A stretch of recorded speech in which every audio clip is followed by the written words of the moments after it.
We will be first having a look at the anti-corruption and the anti-bribery policy, which is set out to comply with the laws against bribery and corruption in India. Primarily, this is applicable to our company across the subsidiaries or joint ventures or its affiliates. This will also include all kind of employees, be it part-time or full-time employees, which will include our directors, the senior management, contractors, interns, even consultants for that matter. Coming to the policy statements for this particular policy, we have 5 approaches to this. Number 1 being zero tolerance approach. Now, we here at EID Pari have zero tolerance approach towards corruption or bribery for that matter. This is so that we completely prohibit any kind of bribery or corruption within or outside the organization through our employees.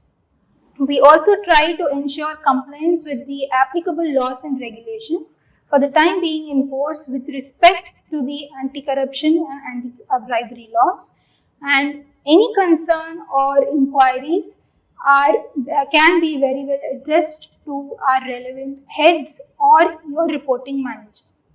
So there are certain elements under this policy which are completely unacceptable.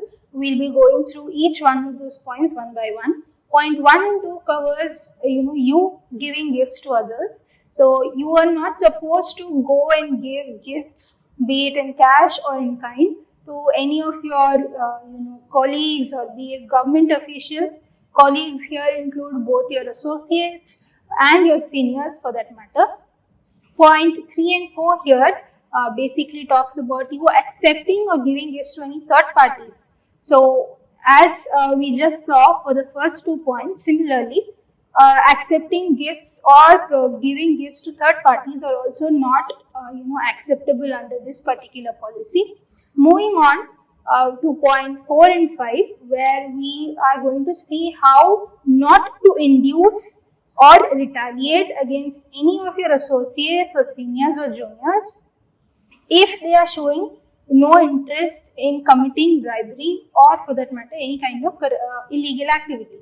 For example, even if you feel like going sideways or left hand for a particular task, and if you want to say for example include one of your associates to it, under this policy it is not allowed so you shouldn't induce, or even if they try to say for example induce you have the opportunity to retaliate, and they are not supposed to once again go against it.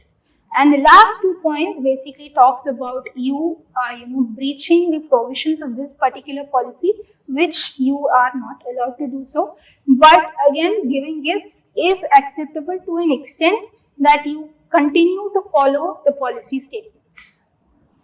So we will now have a look at the facilitation payments, kickbacks and donations under this policy.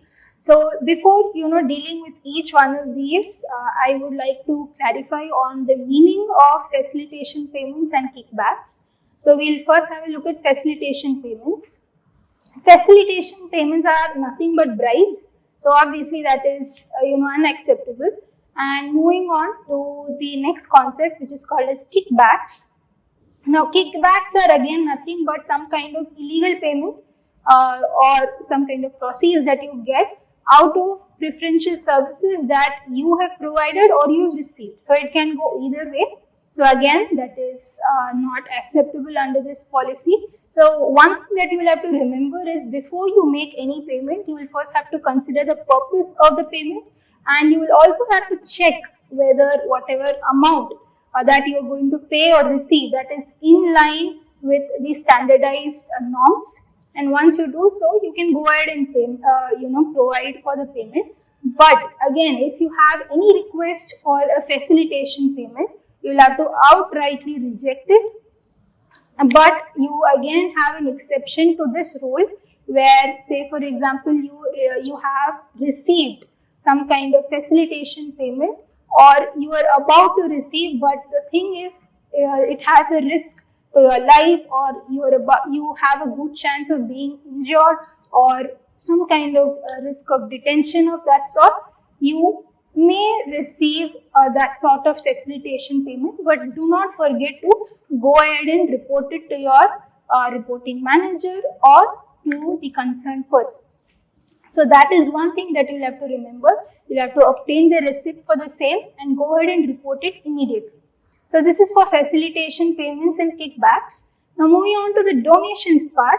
Yes, you are allowed to make donations, provided it is ethical, and number two, it has to be compliance with the applicable policies and applicable laws. One thing that you will have to remember in the donations part is that it has to comply with your CSR policy, which is again one of the corporate policies associated with the company, and it should also be in line with the Companies Act 2013. So once you are sure that it is in line with the Companies Act and the CSR policy for that matter, you can go ahead and pay, provided the donation is approved. So that is one thing that you will have to remember with respect to donations. So the next two aspects that we are going to see is going to be about the political contributions and the usage of your suppliers, or for that matter, your contractors and other intermediaries. So we'll first have a look at the political contributions. Now it is not that you are completely prohibited from making any kind of political contribution. It is not so. Whatever you do, it has to be in line with the Companies Act 2013, and you should also ensure that whatever contribution you are making, it is not for any unauthorized or unlawful or any kind of illegal purpose. So that is one thing you should keep in your mind. Moving on to the next part, which is going to be the usage of your third-party agencies, your intermediaries and other suppliers, including your other value chain partners. Will have to ensure that however you're dealing with them, it has to be in complete and to your fullest integrity, and again it has to be in compliance with the relevant laws and regulations. So the last section in this particular policy is going to be about the monitoring, review and mechanism. Now this is important for any kind of policy, because ultimately the success behind a policy is going to be based on how well we are reviewing the policy and how well it is being accepted by all the employees together. Now let's say, for example, you wish to raise a complaint under this policy. You can very well do so by either going ahead and informing your reporting manager, or for that matter, say for example, the one of the members of the HR department, or you can go ahead inform the compliance officer of the company. So these are the, ideally speaking, 3-4 people that you would be going to. And if you feel like any one of your team members or from the other department also for that matter are indulging in any activity that is not in line with this particular policy, you should ensure that you are going through the aspects that are provided in this policy and act accordingly. Ultimately, once, if at all, you go ahead and complain or something of that sort, they'll be constituting a committee which will be done by our managing director, and this committee will comprise both our compliance officer and our internal auditor, and apart from that there will be subject experts who will be handling this. So with this we are coming to an end to this particular policy. Thank you for your patient listening.